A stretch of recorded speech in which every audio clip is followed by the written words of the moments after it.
The moment Jackson Feller stepped into Lecture Dome 7 on the Guenthar Academy satellite, 27 alien students recoiled in their seats.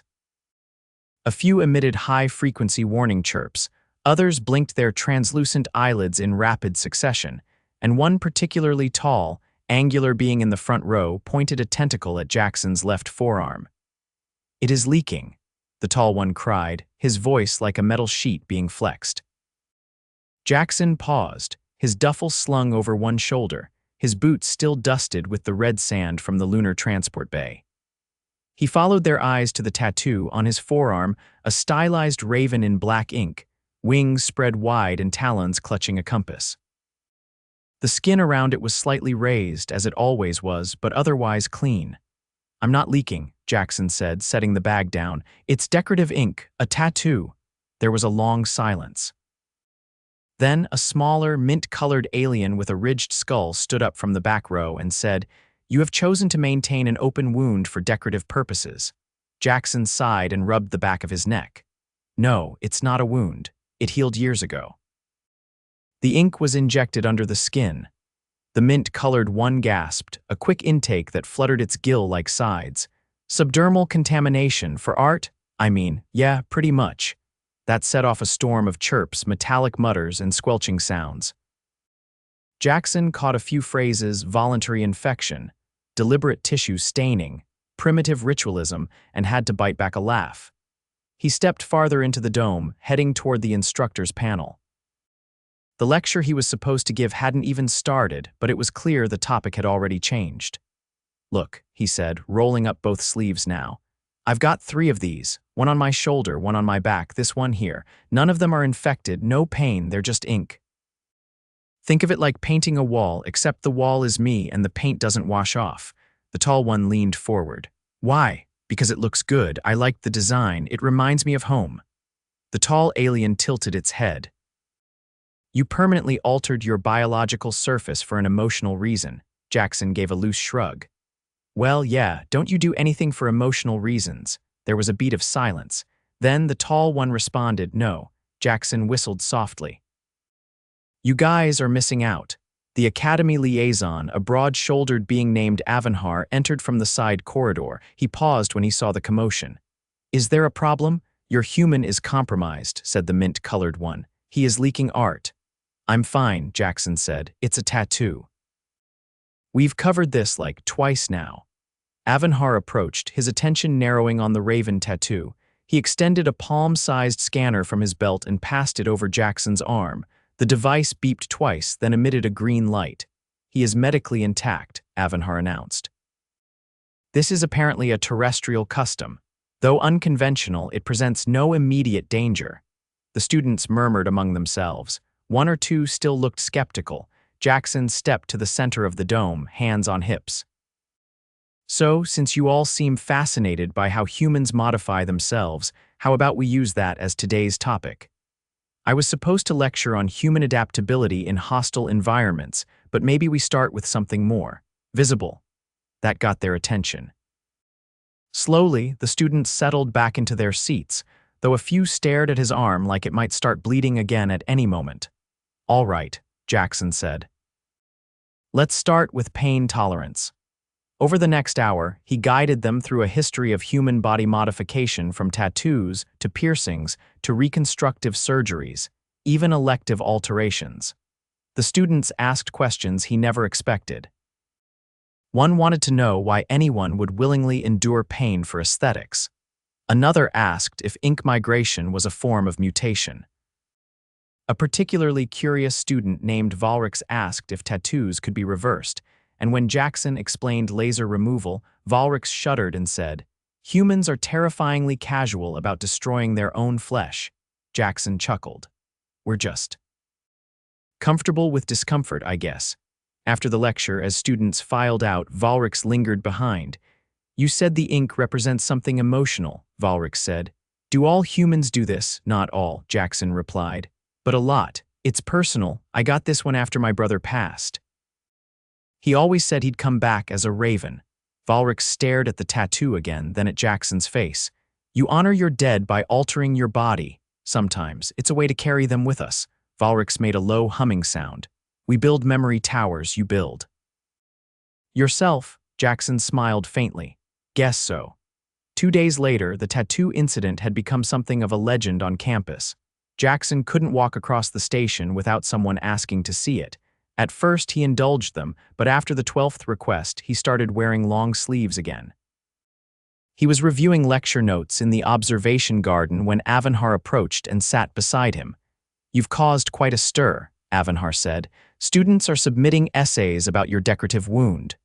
I didn't mean to derail the curriculum. On the contrary. You've inspired a cross-departmental discussion on the ethics of bodily autonomy. Even the medical faculty chimed in. Jackson raised an eyebrow. Over a tattoo, over what it represents. Adaptability through self-expression. Alteration without necessity. Jackson leaned back on the bench, looking out over the hydroponic trees. We do a lot of things just because we can. Sometimes it's dumb, sometimes it's beautiful. Guenthar nodded. Your species is difficult to categorize. We've been told. That night, as he walked back to his quarters through the transport corridor, a loud clatter rang out behind him. He turned to see Valrix sprinting up, waving something in his hand, a flat, flexible sheet. I have made an ink panel, Valrix said. It displays a shifting pattern based on my sleep cycles. I have fixed it to my outer membrane. It is not permanent, but I believe it is. Decorative. Jackson looked at the shimmering panel, then back at Valrix's expectant face. Looks good. That's art right there. Valrix seemed pleased. It itches. Yeah, that sounds about right. The next morning, Jackson awoke with a dull ache in his side. He assumed it was from the hard mattress, but as the day wore on, the pain sharpened. By the time he reached the lecture dome, he was gripping his ribs with every breath. You are injured, Guenthar said immediately, pulled a muscle, I'll walk it off. But midway through the lecture, he stumbled. The room spun. He caught himself on the edge of the podium, but not before a few students leapt from their seats. Do not die, Valrix said, alarmed. You have not explained subdermal ink in full. Jackson gritted his teeth. Not dying, just dizzy. Guenthar crossed the room in seconds. We are taking you to medical. The diagnosis came quickly. A cracked rib, likely from a fall 2 days earlier when the station's artificial gravity flickered. Jackson had brushed it off, assuming it was a bruise. Now, under the scanner's pale blue light, the fracture was unmistakable. You will require rest, the medic said. No physical exertion, limited movement for 2 weeks minimum. Jackson winced as he shifted on the exam table. Great. The news spread fast. By the next day, Valrix had installed a hovering platform to follow Jackson between rooms. Other students took turns escorting him, asking questions about human fragility and resilience. One afternoon, while resting in the garden, Jackson found Valrix sitting beside him again. You endure pain and continue working, Valrix said. Yet you willingly introduced pain for ink. Jackson smiled tiredly. Yeah, I guess we're weird like that, Valrix tilted his head. I no longer think it is madness, I think it is a choice. Jackson looked at him, then down at the dull pulse of his rib. That's exactly what it is. And for once, none of the students flinched when they caught a glimpse of his tattoo. 3 days after the cracked rib diagnosis, Jackson was wheeled into the behavioral studies lab by Valrix, who now insisted on operating his mobility platform as a gesture of interspecies solidarity. The platform's stabilization dampeners hummed softly beneath him, and Jackson, arms folded and half-tilted in the reclining seat, stared up at the domed ceiling's projected simulation of a Terran rainforest. This is wildly unnecessary, he muttered. Valrix's eyes pulsed a faint blue. You were instructed to limit movement. This platform eliminates all unnecessary strain. I have recalibrated its tilt to accommodate your breathing pattern. I can walk, slowly. Possibly with some grunting. I do not find your discomfort humorous. Then you're definitely not ready for Earth comedy. The lab's interior was unusually crowded. A group of third-cycle students had gathered for a scheduled interaction module, and apparently word had spread that the human was going to participate. No fewer than 16 different species were represented, most of them standing upright, though a few hovered or perched depending on their physiology. One student, A pale tripedal being with a translucent cranial dome was recording everything with a floating lens. Jackson scanned the room. Why is everyone looking at me like I'm about to shed my skin? They are eager to observe your baseline reactions, Volrix said, parking the platform beside an angular table. Today's session concerns emotional recalibration under stress. Sounds like a therapy group run by a malfunctioning blender. A squat, slate-colored alien with 6 short arms approached and placed a small device on the table. This is the empathy modulator. It will simulate emotional destabilization in controlled pulses. You will each respond verbally. There are no correct answers. Jackson squinted at the device. You built a machine that makes people feel weird on purpose, the slate-colored being nodded. It induces temporary dissonance to evaluate resilience and interpersonal clarity. He gave a dry laugh. You ever try just talking to someone after a bad day, the being tilted its head? That method lacks reproducibility. Volrix stepped closer. You may opt out. Nah, Jackson said, shifting slightly in the seat. I've had worse. Let's see what this thing can do. The device activated with a low hum. A faint shimmer passed through the air, odorless, invisible, but subtly palpable. The room seemed to narrow, not physically, but perceptually. The faint jungle sounds from the ceiling projection felt too loud, the light too bright. Jackson exhaled slowly. Okay, that's a little weird. The slate-colored being gestured. Describe your current state. Like I want to leave, but also like I forgot why I walked in here. Several students began taking notes. What emotion is dominant? The tripedal one asked. Jackson glanced at him. Mild dread wrapped in confusion with a garnish of irritation. Volrix leaned in. This sensation is artificial. It will pass in 30 seconds. Reminds me of my last job interview, Jackson said, rubbing his temple. Except that time I actually needed the money. The shimmer faded as quickly as it had arrived. The room felt normal again. A few students exchanged murmured observations in their own dialects. The slate-colored being deactivated the device. Your cognitive processing remained intact. However, your verbal responses contained non-literal elements. You mean sarcasm. We do not have a direct translation. That's going to make things interesting. After a pause, Volrix turned to him. You vocalized discomfort through levity. Is this typical? Pretty much. If something's out of my control, I joke about it. Helps me stay level. The tripedal recorder buzzed. You deflect emotional instability with non-sequitur humor. Is that a coping mechanism or a cultural directive? Bit of both. Depends on how badly things are going. A student with a long, segmented neck raised a limb. If discomfort persists, why not remove the source instead of reinterpreting it? Jackson leaned back. Because life doesn't always give you that option. Can't delete a cracked rib, can't skip grief. Sometimes all you've got is reframing. There was a pause as the translator hubs parsed the word, then a low murmur of agreement passed through the room. Your species adapts through reinterpretation, Volrix said slowly, not structural correction. Exactly, Jackson said. We don't always fix the problem, but we try to survive it better the next time. The lab fell quiet for a moment, then the slate-colored being returned with a small tablet. Would you consent to a secondary test involving simulated social rejection? Jackson blinked. You want me to feel like a teenager again. This will help us understand human boundary reestablishment under perceived ostracization. Sure, why not? Let's revisit high school. I'll just try not to break down crying near the hydroponics unit afterward. The next simulation involved a closed-loop audio feed that whispered contradictory statements in his own voice. Some were oddly specific. Others were emotionally vague. Jackson listened, arms crossed, jaw tight. When it ended, his heart was pounding slightly. That one's rough, he muttered. What did you hear? Volrix asked. Stuff I've told myself before, stuff I've tried not to believe. That's the trick, isn't it? You hear a lie enough times, it starts to feel like truth. The tripedal being tapped something into its pad. Your emotional transparency is unusually high.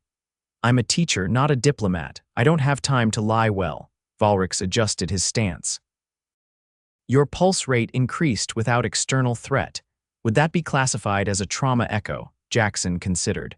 Maybe, or just a reminder, not all wounds leave scars you can see. The room settled into a thoughtful quiet. Later that cycle, after the simulations had ended and most students had dispersed, Jackson remained in the lab's rear alcove, sipping a mineral-rich hydration pack that tasted vaguely like wet clay. Volrix stood beside the platform, his outer membrane dulling slightly in the low light.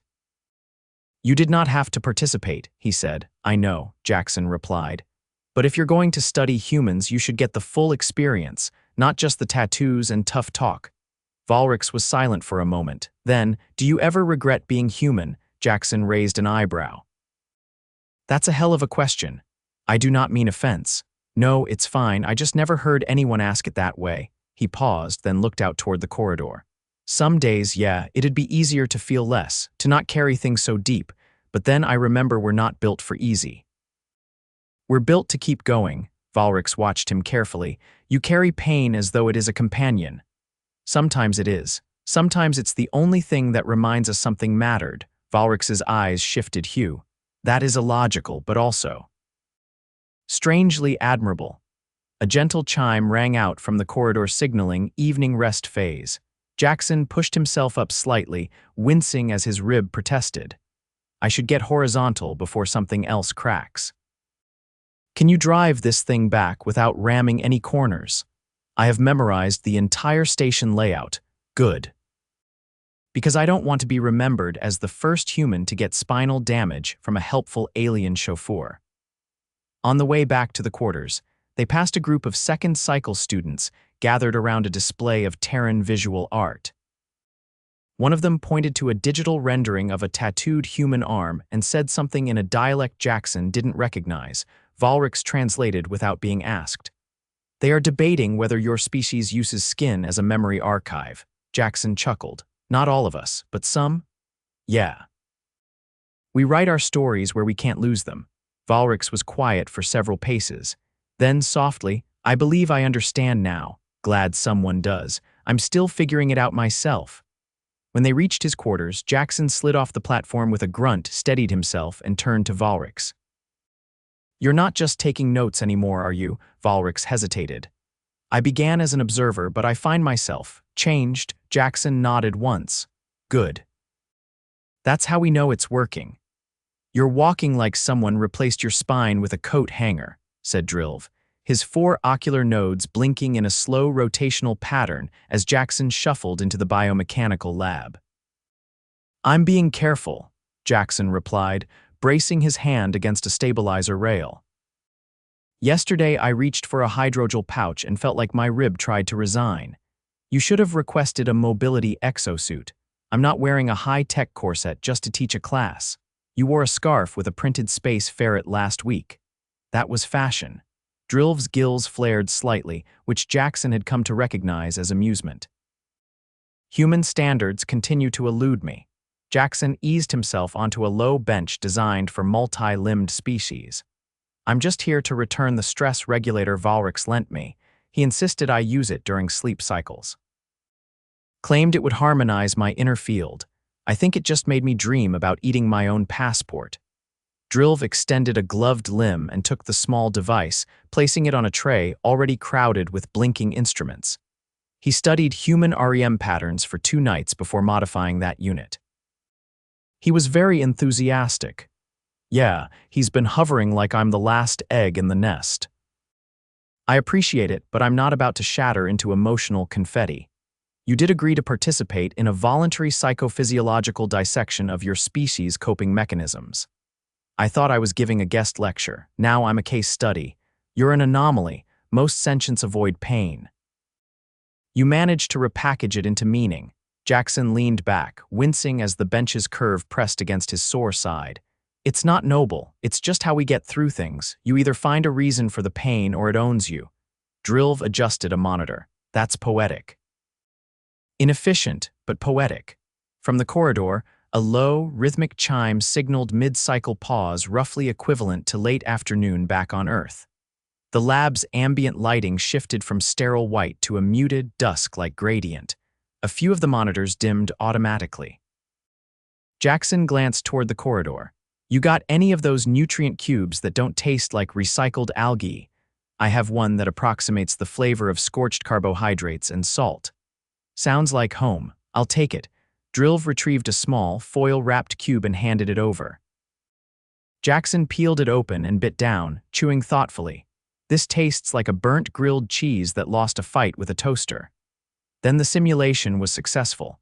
Jackson ate the rest without complaint. So what's next on the Let's Emotionally Unravel the Human tour? Gonna show me images of abandoned playgrounds while playing slowed-down jazz. Drilv activated a holopad and pulled up a short list. There was interest in understanding how you respond to irreversible loss. But considering your current injury and overall fatigue index, I plan to postpone that module. Appreciate the mercy. Instead, I want to understand your approach to recovery, not just physical, holistic. Jackson ran his fingers along the edge of the bench. That part's boring, you stop. You wait. You want to do things, but you can't. So you sit there thinking about all the things you'd rather be doing. And if you're lucky, you remember that resting doesn't mean quitting. Drilv nodded. We often equate stillness with regression. You interpret it as preparation, trying to anyway. They sat in a comfortable silence for a while. The chimes sounded again, this time marking the end of mid-cycle pause. Outside, footsteps and soft mechanical hums resumed in the corridor. Drilv set the holopad down. Your presence here has generated a significant increase in cross-cultural electives. 2 students have proposed joint research projects on human emotional processing. Jackson tilted his head. They're really that interested, curious, maybe even fascinated. You're not what they expected. I wasn't trying to be, which is precisely why it's working. He stood slowly, testing the pull in his side. I should probably head to the debrief chamber before Valrix tracks me down again. He gets twitchy if I miss a scheduled rest. Drilv walked beside him to the exit. You've modified his expectations of emotional endurance. He is recalibrating his understanding of sentient variability. I just told a few stories and limped around the station. You taught him that strength isn't always loud or visible. Jackson paused at the threshold. You think that's worth anything? Drilv's gills flared again. I think it's everything. Later that evening, Jackson sat in the quiet shade of the Arboretum dome, surrounded by soft light and the gentle rustle of engineered foliage. The plants had been selected for their adaptability species from multiple planets that had learned to thrive in altered gravity, filtered light, and nutrient gels. A few sprouted unexpected colors. One had developed a pigment that changed with sound. Valrix approached, carrying a thin rectangular device. I reviewed your earlier lecture on reframing pain, he said, and I attempted to replicate the concept through visual abstraction. Jackson raised an eyebrow. You made art. I attempted an interpretive rendering. Valrix tapped the pad and an image unfolded across the air, a chaotic swirl of color, jagged lines intersecting with soft gradients. In the center was a fragmented shape, dark on one side, luminous on the other, surrounded by looping glyphs that resembled Terran script though none were legible. That's. Jackson leaned closer. Is that supposed to be me? It represents your internal duality. Harm and healing, coexistence of contradiction. The glyphs are based on your heart rate patterns over the past 3 cycles. Jackson exhaled slowly. That might be the weirdest and nicest thing anyone's ever done for me. I wish to understand your method of endurance. I believe this helped. They stood together for a moment, watching the shape pulse faintly in the air. I'm heading back to Earth soon, Jackson said quietly. The symposium's wrapping up, my ribs healing. Time to go home. Valrix didn't respond immediately. Then, will you continue modifying your surface? I've got space on my leg, maybe I'll add something. If you do, Valrix said, perhaps include a symbol for contradiction. Jackson nodded. Already got the perfect one in mind. The Arboretum lights dimmed gradually, signaling late-phase rest. Jackson turned to leave, walking carefully but without the stiffness of earlier days. Valrix watched him go, then tapped the display once more. The central shape rotated slowly, shedding soft light across the leaves. By the time Jackson reached the corridor, he was smiling not because the pain was gone, but because it no longer ruled the story.